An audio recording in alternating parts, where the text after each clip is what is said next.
Hello and welcome back. So, with us today, we have Leonie Engman. And pardon me for mispronouncing your name earlier. German is not my primary, it's not my first language or language at all. Anyways, Leonie is a master's student in geoinformatics at the University of Augsburg and a working student at Esri, Germany, Esri, Dutchland. Um, she combines her passion for programming and geography, specializing in spatial knowledge graphs and big data analysis. She has a keen interest in using geoinformatics for developing practical solutions to real world problems. Leonie's master's thesis focuses on spatial knowledge graphs, and she is aiming to push the boundaries of geodata application beyond just coordinates and addresses. Her research delves into unlocking the full potential of geoinformatics, applying innovative techniques to solving pressing environmental and geographical issues. With that, Leonie, the floor is yours, and your presentation is on screen. Great. So, thank you so much for the kind introduction. Um, and hello from my side. I'm going to talk a bit about what I've done in the last 6 months, how I played around with spatial knowledge graphs, and since I'm coming from the geoinformatics field, this presentation is going to be very spatial. Um, yeah, beginning with this project, what was my motivation to do this? So I thought of combining two current hot topics, everything surrounding supply chains and supply chain management, risk management, transparency. Also, we've got like all those legal regulations right now. I mean, this is also a very German and European perspective. I'm viewing this, and knowledge graphs and graph databases on the other side is like a technological tool to play around. And yeah, especially for me coming from geoinformatics, graphs are nothing new. I think it's part of our DNA of thinking in a graph way. And yeah, but what from my perspective, what I found was a bit sad is when I'm looking at, for example, those commercial tools that are right now on the market, and there's not really real geodata involved. And I would this data is perfect for graphs, and so I would like to address this gap and add some data-driven tools into this, and also like to yeah um, excel the limits of Excel, the tool. Yeah, what were my goals for this project? I wanted to have a better look at the entire supply chain with all its stages. Because what I found was really interesting when we're talking about supply chains, especially for different industries, we are always just taking a look at the very end or at the very beginning. But what is with the middle part? And it's never really looked at its entirety. And then to see, okay, does this graph help for visualizing this complex network? Also to have like an integrated solution for all of it. So yeah, I know no one can hear about data silos anymore, but to overcome them and have it all in one model, and then to see, can we improve transparency and risk analysis within our supply chain? I pretty quickly decided to focus on textile supply chains, um, because there's at least some data available for textile supply chains due to the public and legal pressure on textile companies. And some textile companies are already publishing supplier lists online, mainly for tier 1 level. Um, if you're taking a look a closer look at those lists. I like to call them shut up lists because you know, you've got some information, take it, but please do not ask any more questions. Um, yeah, I mean, it would be better if it would be a bit more in depth, but however, they are actually a bit further away than than many other industries in terms of transparency or something near responsibility, even if it's green or social or whatever washing, but at least there's a starting point also from the pressure from the consumers that they need to act. So to build my spatial graph, I need lots and lots and lots of data. And I was super, super happy that Deuter, it's the best German backpack company, volunteered to work together with me. They've got, from them, I've got their supplier information and material information down to the yarn.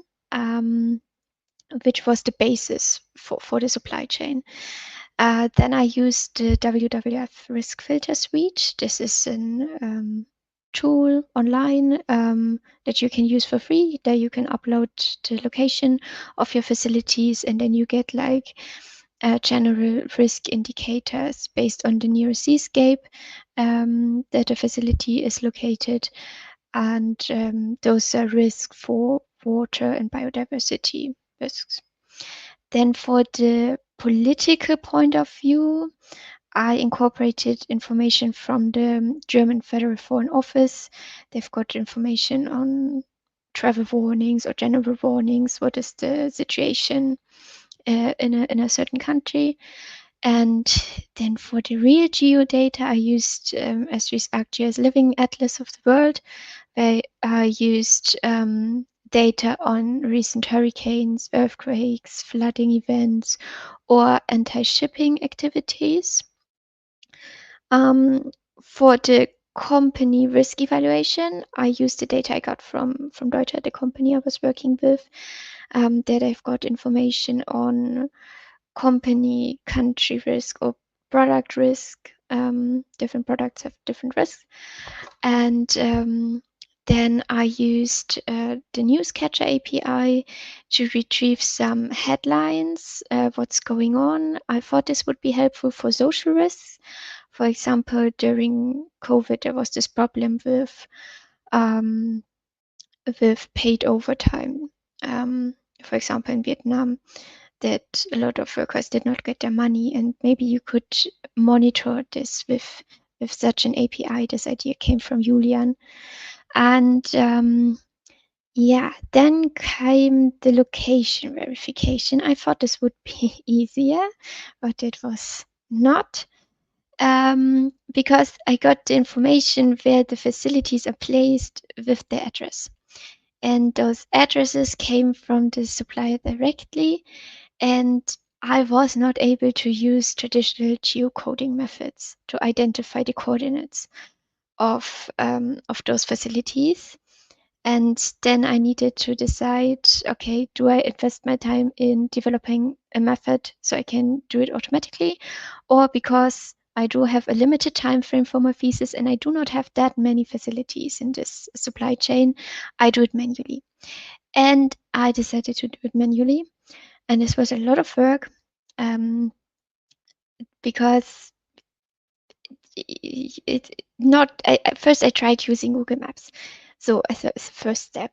And this worked actually really well for Vietnamese suppliers because most of them had their Google account and the comment sections was used for job hunting, which was super interesting to see.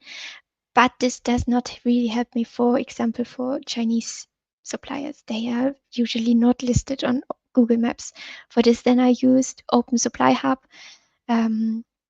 which is a platform where brands can claim facilities they are working with, and there you've got also information on the coordinates and which brand also provided this information, how valid is it. Here was the problem that the search algorithm from Open Supply Hub is super sensitive, so sometimes there are different spellings of a brand name based on who's given you the information, and then you cannot find it. So I then try to, find something on the internet about those companies or narrow it down based on the address I've got. So for most, I got it till the building to the real um, coordinates. And this is the heart of the project. Here you can see the data model for the graph. This was developed by a lot of trial and error, working with the data, what makes sense, talking with the company itself, what questions they're interested in answering with the graph, and especially to be that flexible that different experts with different knowledge and also different interests are able to find their answers in one model. So for me as a spatial nerd, I think more like on a country level or something like that. But for the company, it's better to have a material centric or product centric supply chain model. But this tries to manage it all in one. So you've got the materials that are produced in different factories, and a supplier then buys this material, and those material are used for different products. And then you've got those geo information, in which province is a factory located, in which country, what is the seascape they are located near, and then you've got like the relationship to different geo risks and scenario calculations based on the geographical surroundings. Um, and here on the right side, we do have the different risks from the company itself. So like country or company risk, or the product risk. For example, a backpack has another risk than a sleeping bag. You've got different production stages involved, and based on the different um, risk stages of the production, you also affect different vulnerable groups of the supply chain. So, for example, women or the local population because you pollute a river or something like that. And we also have the sources included into the model. So because we're talking about transparency, it is really important to also know what the risks evaluation is based on. Yeah, is it based on sources or is it data based? And on the left side, we do have information on the real geodata, like those hurricane events and earthquakes. And I also included here temperature and air quality. This was for um, work safety. Do we have like a heat warning or something like that? And as you can see, there's no explicit connection to the rest of the graph, because the connection here is a spatial one, and we can find those connections via spatial querying the graph. Yeah, so now I've got the data model and I need to implement it somewhere. For this, I used two different tools. I used ArcGIS Knowledge from Esri, where I can integrate knowledge graphs directly into GIS. Um, the good thing about this was I was able to include polygons as graph entities, which was really nice. We can see later for impact areas because it makes it way more precise. And I also was able to include the sources I mentioned prior as PDFs, um, which takes the original CSR work that was done in a company and just enriches it with JS and data-driven methods. Unfortunately, right now, the implementation of OpenCipher is a bit limited. For example, I was not able to use an optional match, which also limits then the complexity of my Cypher queries. That's why I implemented the same graph in Neo4j as well, but here using point geometry. Um, but I was more flexible working with the graph. So most of my, or nearly all my queries I've done in Neo4j, because I was able to build really complex ones, and it was a bit more performant for the size of the graph. Here you can see it in action. This is the one in ArcGIS Knowledge. You can see all those entities and the documents I mentioned. You can see, okay, what are they linked to? And then you've got it displayed on a map. The nice thing about this is you can also display the non-spatial connections directly on the map. So you can also see what are like the next steps in the graph to spatial ones and non-spatial ones. And I mainly used it for a visual analytics approach to see, okay, can I see different hierarchies in the network? I used the centrality and the eigenvector for resilience analysis, or do I have like some VIP nodes that are super high connected, and if they fail, then that's really bad. But just to get a feeling for the graph, how is it built? Can I already see some things that might be a bit tricky? Yeah, and the same data model was then implemented as well in Neo4j. You can see it here in this video, and this was my foundation for the analysis to see, okay, I've got like an earthquake, what factories are affected, what materials, and so on. And I also used the Neo4j Graph Builder to just upload the sustainability report from the company that they have to report every year and to publish it. And from this report, I built the graph, and this was super, super fun to see. And then to merge it with the real supply chain, and then you got like way more insights directly in the graph. But I did not further investigate it because of time issues, and I also did not want to write it down in my thesis. Yeah, so for the investigation, I developed a bunch of queries for investigating facilities that are affected by real risks or risk scores that are high, and then to really see, okay, what materials are produced there, what supplier buy those materials, what products are made of them. Can I see some patterns in there? Are there factories that are continuously affected by different events or materials that are at high risk? And as I mentioned before, I used the centrality mostly for the resilience evaluation. And then I also talked with the company, okay, can we like build some queries that are also useful for reportings, so that we've got this information right directly from the graph. Um, as you've seen, a graph, it's kind of hard to digest for user.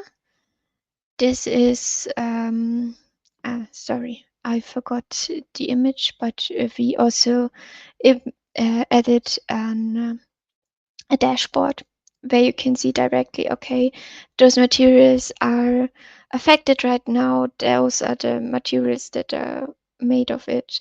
Those factories have a heat warning. Maybe you can check in with them. Also, I think it's not really for like forecasting right now, but it's more like for understanding, okay, why is this material getting so much more expensive, or why do we have delays here? Okay, there was a blackout, for example. So this is the graph in its entirety. So there was a lot going on, but I think it's beautiful. I already talked a bit about the difference in integrating polygons and just having point geometry and then using spatial functions based on the difference, so like a buffer. And here you can see, for example, the impact zone of an earthquake that appeared in May this year. And working with polygons, it makes it way more easier to see, okay, uh, which factories are really affected, because the impact zone is really, yeah, it relies on the underlying geography. Um, so it's for me, from a geospatial point of view, it's super great to have like points, polygons, and lines to have like the the full circle. Um, But from if you just wanted like, okay, a bit of rough assessment, it can be done with points. What were some insights from my thesis? We were able to identify some areas that are really highly affected by a lot of risks. It was Taiwan. I mean, this is not shocking because there's a lot of risk going on. But there were also material clusters in Taiwan, so you need to see if you've got like any other suppliers that could step in if something really happens. Then for the transparency, this was super cool also for the company to see things in their supply chain that they weren't able to see prior when using Excel. And yeah, we identified some materials and some dependencies in the supply chain that is super risky. And you need to discuss now if you how you prepare for this. And yeah, discussion is always super interesting.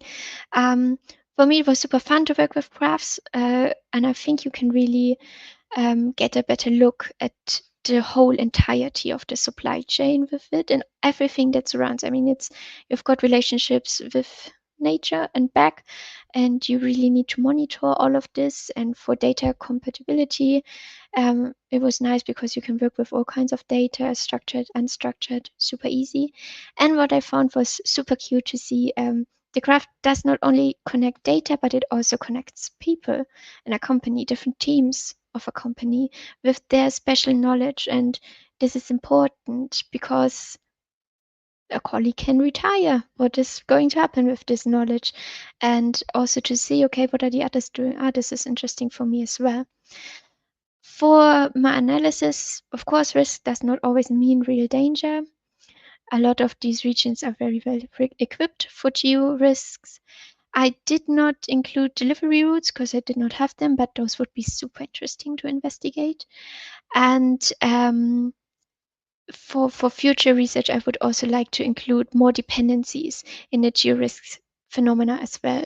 For example, you've got like El Nino and the water level is not that high anymore, and then you've got problems with your delivery routes. I had a real huge problem including social risk. This with the news headlines, I mainly discovered, um, yeah, economic risks, what is going on, but for social risks, maybe you could use social media or something like that. And it would be really beneficial to have like local knowledge from the countries or the regions to have some real insights and not only this German perspective. And I think it would also be really interesting to compare those detected risk events with news headlines or some reportings. If really was something happening. So there's a lot to do. And if you've got any ideas, any questions, any feedback, please contact me. I will continue with this research and I would love to hear from you or have a little discussion. Thank you so much. Thank you, Leonie, for that wonderful presentation. I'm gonna remove the presentation and maybe we can have a little chat. So, is there a reason why you use Neo4j rather than RDF based technology?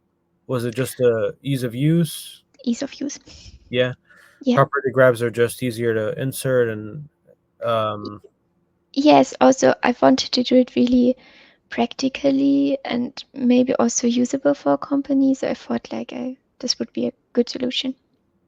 what about for extending it into the future? Do you see it being transported over to RDF based architecture if you need to do non trivial use cases? You said incorporating news or social intelligence. Um, If you've got the possibilities, you can try it, yes. and I know digital product passports are becoming increasingly popular. Do you see this extending into a solution that can plug into individual manufacturers' digital product passports? Uh, yes, but I think the biggest problem for those digital passport is that the data is not available. Are you interested in working in that area at all? Yes, I will continue with this. I'm going to do my PhD on this topic and really looking forward to find some new connections there. Excellent. Okay. Um, hmm. Are there any other industries or supply chains that you'd be interested to take a look at apart from fashion? Now that you've had this experience, Um, yes, in any industry that has data is welcome. I think the hardest part is really like having the data, then it's really, really sensitive company data, where you need a lot of trust. Yeah, so if someone has data and wants to work with me, I'm happy to. are you targeting any particular industries after you finish your master's before you go in your PhD, or just going to go straight into the PhD? Straight into PhD. Same subject matter. Yes, so on material flows and supply chain management, I'm gonna stick to it. Okay.